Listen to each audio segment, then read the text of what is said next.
नमस्कार, news point लेकर हाजिर हूं मैं राजीव। दोस्तों, आज का दिन आज़ादी के जश्न की अलग अलग तस्वीरें लेकर आज का दिन जो है वो आया है और इसमें लेकिन एक तस्वीर जो है वो लाखों लोगों ने देखा है। आज आप जानते हैं, ये बात मैं इसलिए कह रहा हूं क्योंकि आप सब जान रहे हैं कि आज स्वतंत्रता दिवस है।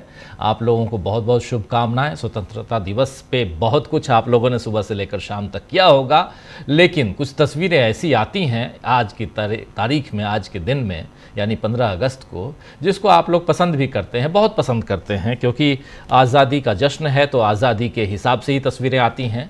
लेकिन एक तस्वीर जो आज आई है वो आप लोगों को हम ज़रूर दिखाना चाहते हैं। वो तस्वीर जो है राहुल गांधी की है। बरसते हुए पानी में झंडे को सलामी और राष्ट्रगान। ये राहुल गांधी कांग्रेस मुख्यालय पर आज आज़ादी का जश्न जब मनाया जा रहा था, उस समय तेज़ बारिश हुई, बहुत से लोग छाते में आ गए, लेकिन राहुल गांधी सफ़ेद कुर्ते पैजामे में बरसते पानी में खड़े रहे। ये तस्वीर देख लीजिए जरा, पूरी तस्वीर को देखिए। राहुल गांधी पानी में, ऐसे भी राहुल गांधी को भीगने की आदत है बारिश में। आप लोगों ने इनकी एक और तस्वीर देखी होगी जब वो कर्नाटक में थे और भाषण दे रहे थे, अचानक बारिश हो गई थी। भारत जोड़ो यात्रा के वक्त की वो तस्वीर। लेकिन ये आज की तस्वीर है जिसमें तमाम लोग छाते का उपयोग कर रहे हैं, इस्तेमाल कर रहे हैं, लेकिन राहुल गांधी यहाँ जब अचानक बारिश होने लगी कांग्रेस मुख्यालय में झंडा फहराने के वक्त, राहुल गांधी इधर उधर नहीं गए, न ही छाता, बिल्कुल यहाँ खुले इस बारिश में, खुले आकाश में राहुल गांधी खड़े नजर आए।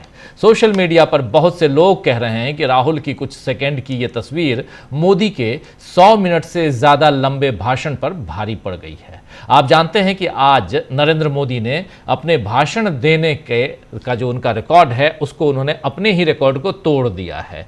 यानी आज लाल किले की प्राचीर से नरेंद्र मोदी ने 103 मिनट लंबा भाषण दिया है। इससे पहले उनका रिकॉर्ड ही था इसी लाल किले से 98 मिनट का, 98 मिनट का। अब आज उन्होंने 103 मिनट का भाषण दिया है। लेकिन ये कुछ सेकंड का जो विजुअल, अभी आप जो तस्वीर आप देख रहे थे, ये तस्वीर राहुल गांधी की तस्वीर जो है, ये नरेंद्र मोदी की जो तस्वीर है वहां वाली, यानी लाल किले की प्राचीर से जो भाषण दिए 103 मिनट लंबा भाषण, उससे कहीं ज्यादा लोगों को जो है पसंद आई है। अमित मालवीय को आप जानते होंगे। अमित मालवीय जैसे लोग जो हर वक्त दूरबीन और माइक्रोस्कोप लेकर राहुल गांधी पर निगाहें गड़ाए रखते हैं, उन्हें इस बात से तकलीफ हो गई कि राहुल गांधी लाल किले के समारोह में क्यों नहीं गए। एक बार फिर राहुल गांधी की देशभक्ति पर सवाल उठाए जाने लगे। हालांकि अमित मालवीय इस बात को भी जानते होंगे कि खुद मोदी भी अब ये समझ रहे हैं कि शायद आज उन्होंने लाल किले से अपना आखिरी भाषण दिया है, क्योंकि आज के भाषण में मोदी पूरी तरह पस्त, थके और नीरस दिखे। हालांकि इसमें भी भगवा पहनकर मोदी ने अपनी विचारधारा का खुला ऐलान तो किया। ये देखिए, ये नरेंद्र मोदी की तस्वीर है जो लाल किले से उन्होंने आज भाषण के समय दिया। भगवा पहने हुए हैं, जैकेट भी भगवा है और उसके अलावा साफा भी आप देख रहे हैं। तो यहाँ पर उन्होंने भगवा पहना और भगवा पहनकर मोदी ने अपनी विचारधारा का खुला ऐलान तो किया ही। पहली बार लाल किले की प्राचीर से, पहली बार न सिर्फ नरेंद्र मोदी, आजाद भारत के इतिहास में पहली बार आरएसएस का गुणगान करके बता दिया कि उनकी पॉलिटिक्स क्या है। आजाद भारत के इतिहास में यह पहली बार हो रहा है कि कोई प्रधानमंत्री आरएसएस का गुणगान कर रहा है। नरेंद्र मोदी की ही बात नहीं कर रहा हूं, नरेंद्र मोदी तो रिकॉर्डधारी हैं ही, रिकॉर्ड बना रहे हैं, वही रिकॉर्ड इन्होंने बनाया है।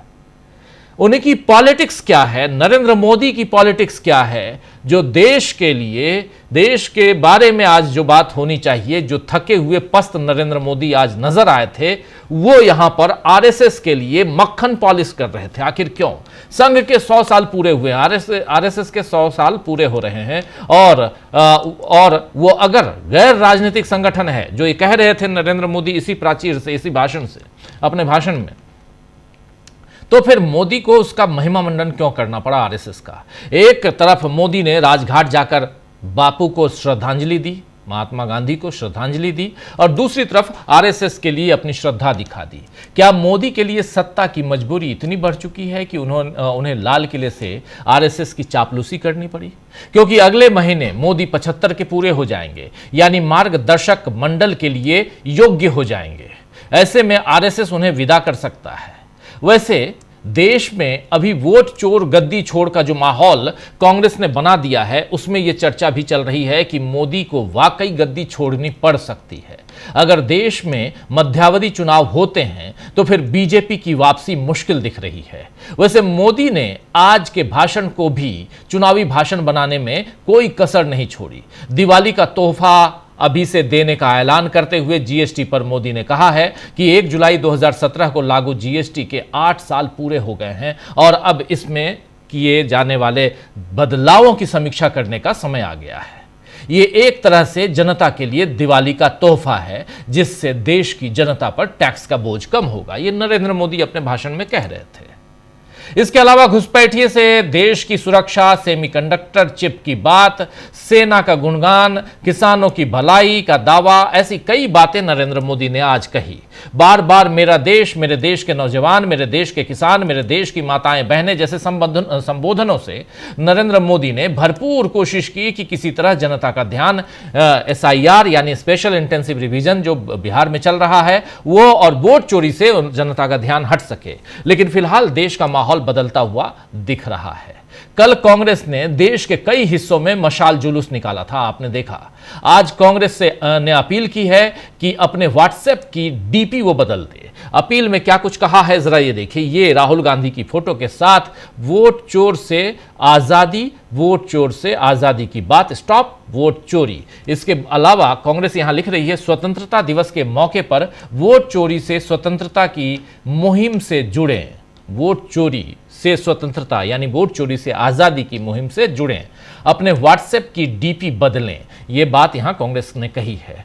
वोट चोरी के खिलाफ लड़ाई को कांग्रेस नेक्स्ट लेवल पर ले जा रही है दोस्तों।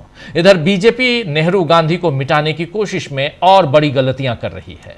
आज बीजेपी ने स्वतंत्रता सेनानियों का एक वीडियो डाला है, तो उसमें दीनदयाल उपाध्याय और अटल बिहारी वाजपेयी हैं, लेकिन नेहरू और गांधी नहीं है स्वतंत्रता सेनानियों के वीडियो में जो बीजेपी की तरफ से डाला गया है।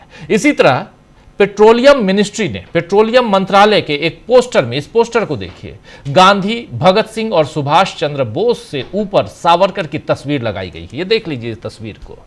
इस पर पवन खेड़ा ने, कांग्रेस के नेता पवन खेड़ा ने जो कुछ लिखा है, जरा आपके स्क्रीन पर आप देखिए। स्क्रीन पर लिख रहे हैं कि पेट्रोल में इथेनॉल की मिलावट करते करते अब आप स्वतंत्रता सेनानियों में भी मिलावट करने लग गए हैं। जो इतिहास में बड़े नहीं बन सके उनको पोस्टर में बड़ा बना रहे हो। देश आपसे सस्ता तेल मांग रहा है, सस्ती कॉमेडी नहीं।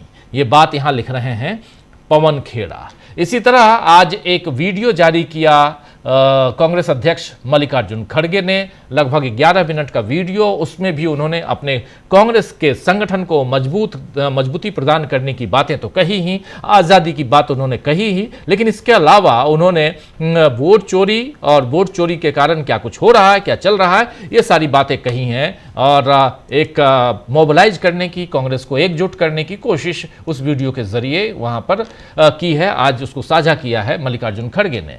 ये वीडियो देखिए। इस वीडियो में तो दोस्तों आज न्यूज पॉइंट में चर्चा करेंगे कि क्या 50 साल तक राज करने का दावा करने वाली बीजेपी अब मोदी के कारण इतनी लाचार हो चुकी है कि सस्ती कॉमेडी पर उतर आई है। क्या 140 करोड़ लोग मोदी से निराश हो चुके हैं और राहुल गांधी उनके लिए उम्मीद बने हुए हैं? लाल किले से क्या यह नरेंद्र मोदी का आखिरी भाषण था? और राहुल के आगे कैसे झुके हैं आज मोदी, वो भी उस पर भी हम चर्चा करेंगे। लेकिन राहुल गांधी लगातार जिस गब्बर सिंह टैक्स की बात करते रहे हैं, यानी जीएसटी की बात जो करते रहे हैं, आज जीएसटी को लेकर जो नरेंद्र मोदी ने कहा है उस पर भी चर्चा करेंगे। कैसे राहुल गांधी के आगे झुकते हुए नरेंद्र मोदी नजर आ रहे हैं। संविधान की बात कर रहे हैं नरेंद्र मोदी लाल किले से, संविधान की मजबूती की बात कर रहे हैं नरेंद्र मोदी लाल किले से। आखिर क्यों? जीएसटी की बात क्यों कर रहे हैं? नरेंद्र मोदी? क्या अब नरेंद्र मोदी को डर सताने लगा है सत्ता जाने का? क्या नरेंद्र मोदी को अब डर सताने लगा है कि उनकी चोरी पकड़ी जा रही है, धीरे धीरे धीरे धीरे पोल खुल रही है? चलिए इन सब की बात आज करते हैं। आज स्वतंत्रता दिवस है और ये सारी बातें स्वतंत्र रूप से होनी चाहिए, खुलकर होनी चाहिए कि आखिर देश को किस तरफ ले जाया जा रहा है। और आज कस्में खानी चाहिए कि उस दिशा में, जिस दिशा में इस देश का लोकतंत्र खोखला होता हुआ आगे बढ़ रहा है, उसको हम बढ़ने नहीं